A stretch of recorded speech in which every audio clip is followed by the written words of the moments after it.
बाबू हमारे रिया के होवे विधायक, भाई हमर होवे बड़का खलनायक। का बुझला? बाबू हमारे रिया के होवे विधायक, भाई हमर होवे बड़का खलनायक। कहा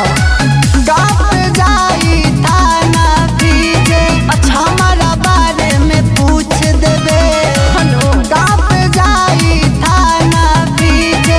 हमारा बारे में पूछ देबे। नाम हमारे सुनते जान बड़े बड़े गुंडा मुँह देवे।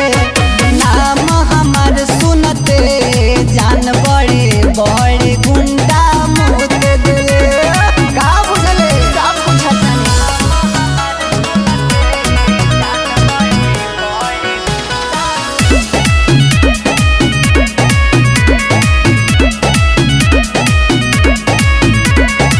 लग रंगदारी के बहुत सवार बा, बाबू हो तुहरा कपार पे।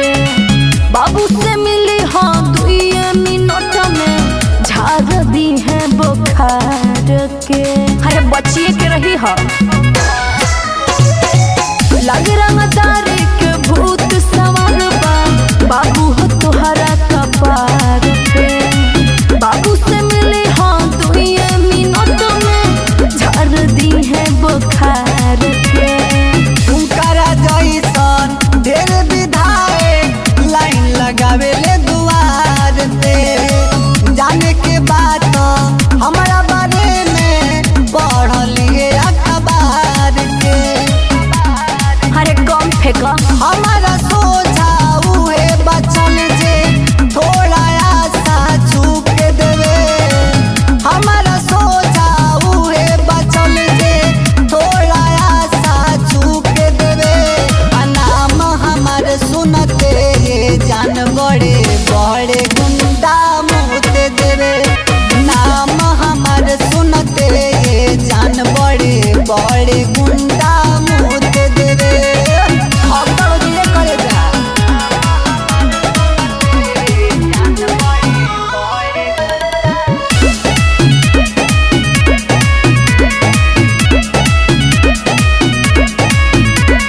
बकर बकर बोले वाला गुंडा देखो नी जिलाया जवार में।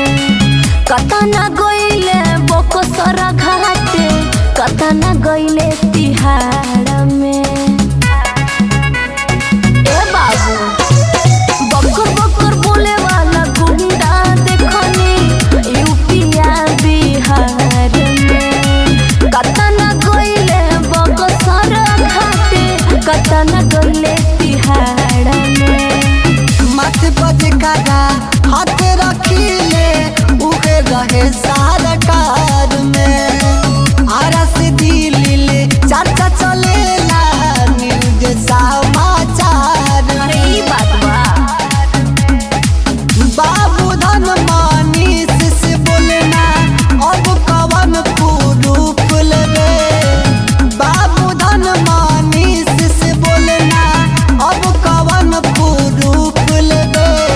नाम हमारे सुनते जान बड़े बड़े गुंडा मुँह देवे। नाम हमारे सुनते जान बड़े बड़े गुंडा मुँह देवे। अभी जानत नहीं खू। अरे जाना।